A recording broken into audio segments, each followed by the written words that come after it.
Matapos ang pananahimik na sadna ang katahimikan at katotohanan, ito ang nakakagulat. Chairperson ng Commission on Audit na pinamumunuan ng chairman nito si Gamalel Asis Cordoba tila kumanta na at nagsalita na, tila binasag na nito ang katotohanan matapos patunayan na unqualified report o malinis ang track record ng opisina ng DepEd sa pamumuno ni Vice President Sara Duterte. Gaano kaya ito katotoo, mga kababayan? Ating alamin. Walang problema, walang ninakaw, walang korupsyon sa DepEd sa panahon ng Vice President na si Sara Duterte. Ito ang tila matinding pasabog ng katotohanan ng Commission on Audit o COA, at matapos ang tila kontrobersiyang mga kaliwat ka ng mga aligasyon sa Office of the Vice President at tila pinupolitika lang umano lahat ng mga kontrobersiyang binabato sa Office of the Vice President. Ito'y ayon mismo kay Vice President Sara Duterte. Mukhang mapapahiya ng araw ang mga kongresista sa inilabas na report at pahayag ng Commission on Audit na pinamumunuan ng chairman nito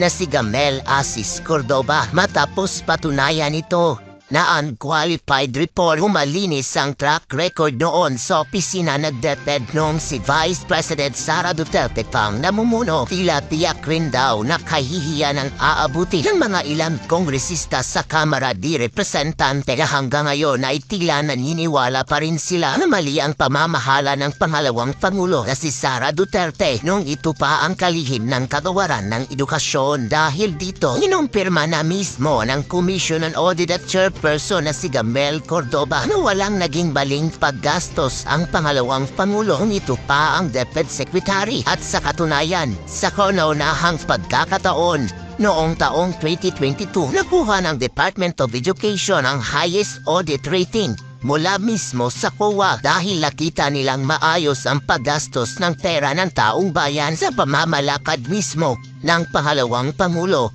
na si Sara Duterte. After that meeting with the Makabayan Bloc and Martin Romualdez, they started destroying my name, pummeling me in the media with a multi-million PR campaign. Pinastos pa nila ako ng mga pagsisinungaling nila na kesyo taksil, kesyo korap, abusado. Putang ina ninyo!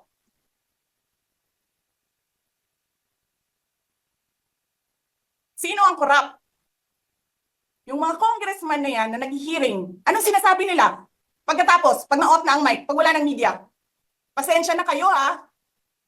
Kailangan kasi namin ng pera. Mag-eleksyon na kasi. Pakisabi kay Sara ha. Hindi ko naman gusto tong ginagawa ko eh. Eh putang ina, hindi mo pala gusto ginagawa mo eh. Bakit mo sinisira pangalan ko? Joel Chua.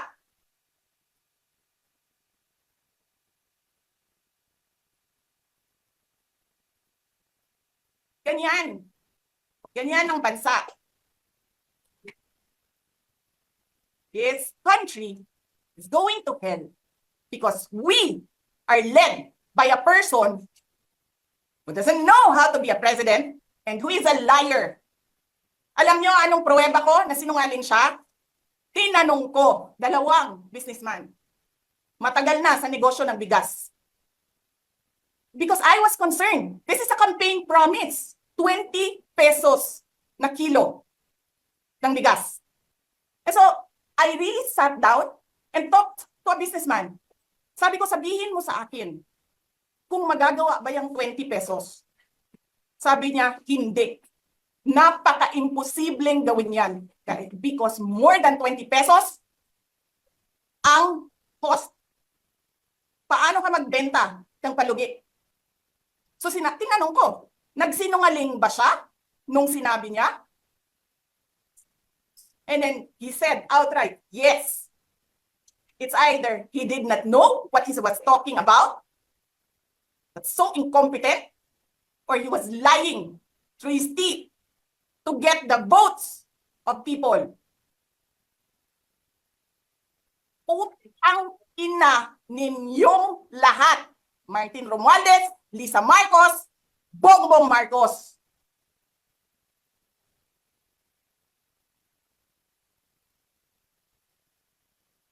Ginigit-git nyo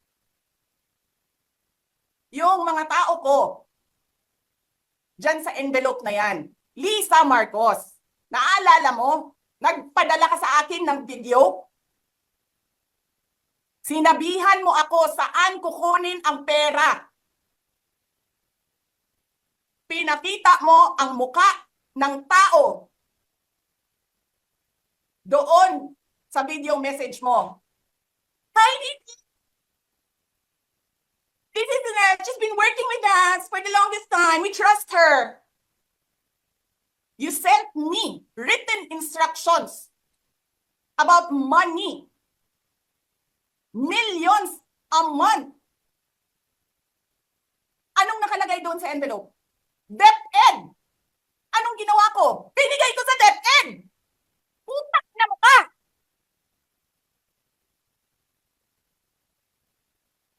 Wala ka nga posisyon sa gobyerno, namimigay ka ng pera ng gobyerno eh.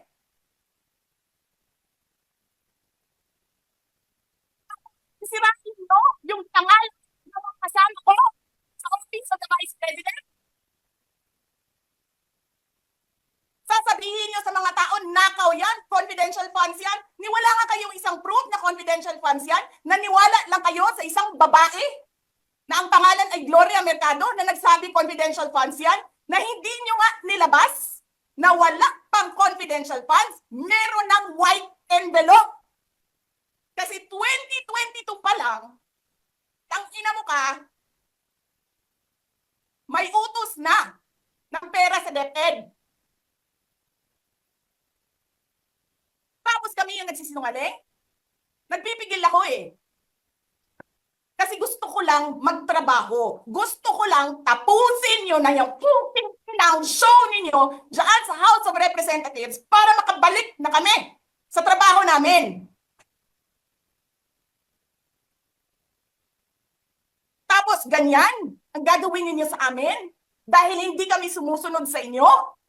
Dahil ayaw na namin tumulong sa inyo? Ganito gagawin ninyo? Presidente ka, may speaker ka na involved sa bribery ng Supreme Court justices. May video, may kaso, may witnesses. Hindi mo tinanggal yung speaker mo. Pinabayaan mo siya abusuhin ang pera ng bayan. Paikot-ikot sa buong bansa, namimigay ng pera na para bang kanya yung pera. Eh di ba nga, lagi niyo sinasabi separation of powers? Anong trabaho ng legislative branch? Gumawa ng batas. Anong ginagawa ni Martin Romualdez? Nagdidirect ng DSWD, namimigay ng ayuda,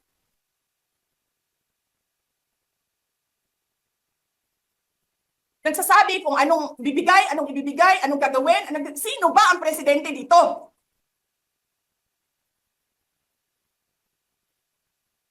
Alam nyo, alam namin, mali ang ginagawa ninyo. Sinabihan ko lang mga kasama ko sa Office of the Vice President, pasensya na, sumunod na lang tayo para matapos na sila.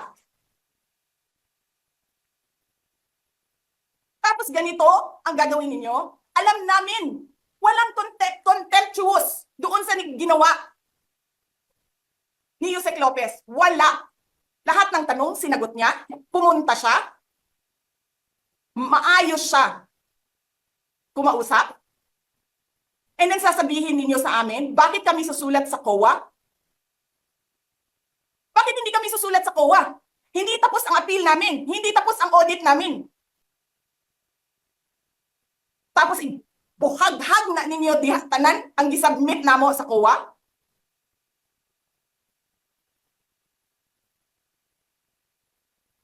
Tama ba yun?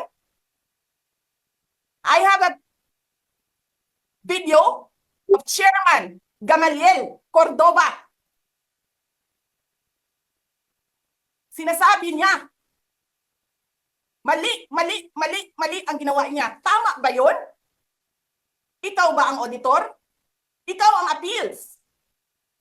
Wala pa kaming audit, sasabihin mo na mali kami?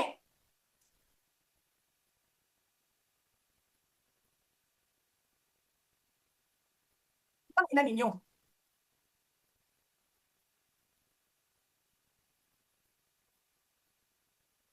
Hindi pa kayo nakakita ng kalaban na tulad ko. Nagpigil ako na nagpigil. Kasi masama sa bayan. Hindi maganda ang political instability.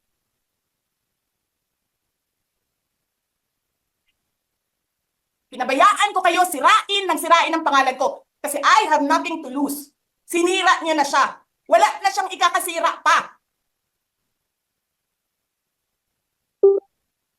Tapos ganito ang gagawin niyo.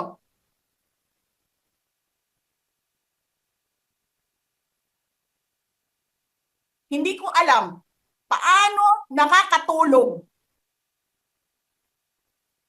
ang Chief of Staff ng Armed Forces of the Philippines. Gabi-gabi, mahimbing ang tulog mo. Ganito ang bayan natin.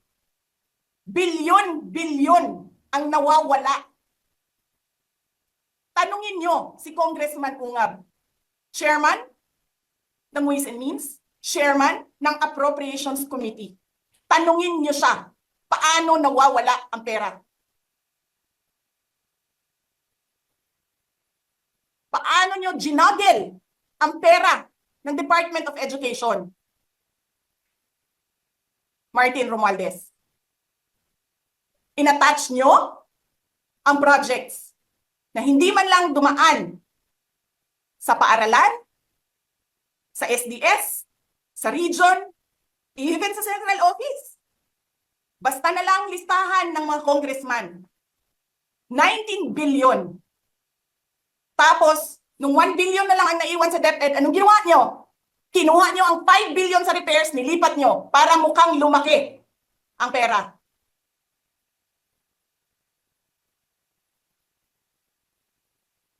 Martin,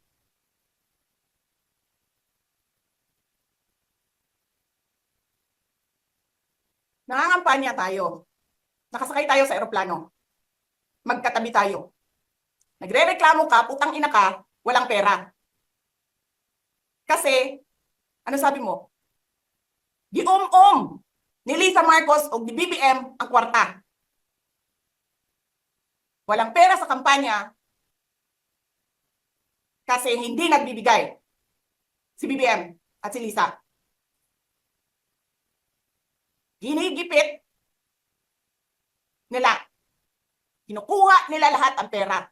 Reklamo ka ng reklamo sa akin. Ano sinabi ko sa'yo? Huwag ka mag-alala. Lahat ng gusto tumulong sa akin, ipapadala ko sa iyo. Kunin mo lahat. Nagreklamo ka kay Medi Poblador kasi tumatanggap ng pera. Ano sabi ko sa'yo? Kausapin mo si Medi, kunin mo lahat ng pera. Lahat ng makuha mo na gustong tumulong sa akin, kunin mo. Gastusin mo. Ano sabi ko sa'yo? Pasensya ka na. Wala ka ng pera. Ano sabi mo sa akin? Sabi mo sa akin, okay lang. Pag nanalo kayo, babawiin ko lahat yan. Hindi ko naman alam, ang buong akala ko, babawiin mo sa negosyo mo. Legitimate businessman ka naman eh. Mina, pagsira sa kalikasan, legitimate na pagsira sa kalikasan, negosyo mo. Media, negosyo mo. Ano pa bang mga negosyo ni Martin Romualdez? Sulat niyo yan lahat. Akala ko magninegosyo ka lang. Kasi businessman ka naman. Hindi ko naman alam, binubulsa mo. Ibubulsa mo, kakamkamin mo, ang legal na pera at illegal na pera. Tanggap ka sa illegal, tanggap ka sa pogo. Pinaalis nyo lahat ng kompetisyon ninyo, naiiwan ang pogo mo. Tanggap ka, pogo. May nagsasabi pa, tumatanggap ka sa smuggling, sa droga. Tapos kuha ka dito sa National Treasury. Akin ito, akin ito. Babawiin ko lahat.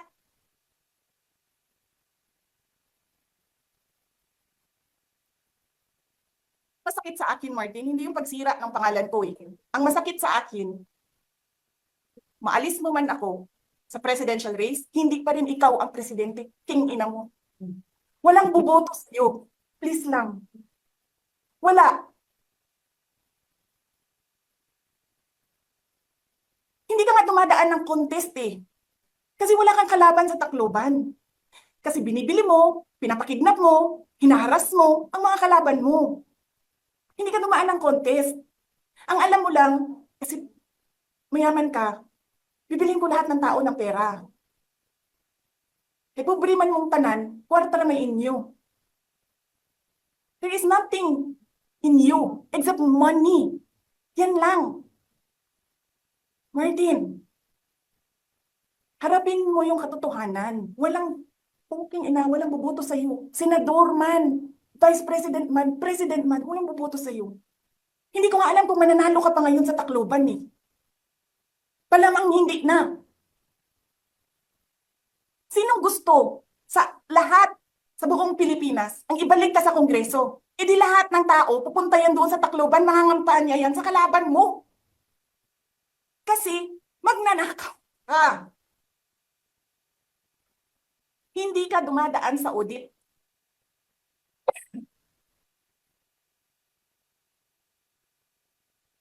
Milyon-milyon, buwan-buwan. Certification lang ng congressman. 1 million, 2 million, pirma lang. Alam nyo, bakit alam ko? Kasi may MA din ako. May MA ako sa DepEd, may MA ako sa OVP. Pero sa amin, sa akin, nire-require ako ng resibo ng COA. Pero alam ko, certification lang ang kailangan. Pero nagko-comply ako. Bigay nyo lahat ng resibo. Pero ikaw, pirma mo lang, hindi mo nga ata pirma yan, pirma lang ng staff mo yan. Milyon-milyon dyan sa Committee on Accounts. Lumalabas ang pera. Pirma nyo lang. Walang nag-audit sa inyo. Sino ang nag-audit ng confidential funds ng Office of the President? Wala.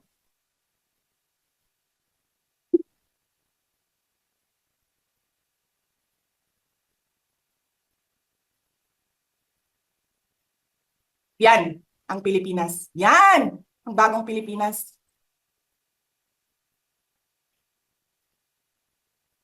Kriminal ang speaker. Bakit ko nasabi kriminal siya? Basahin niyo yung kaso niya sa United States of America. Sinungaling, presidente. Double whammy pa. Hindi lang siya sinungaling. Hindi pa siya marunong maging presidente. Nagpresenta ka na magiging presidente ka. Tapos, hindi ka pala marunong.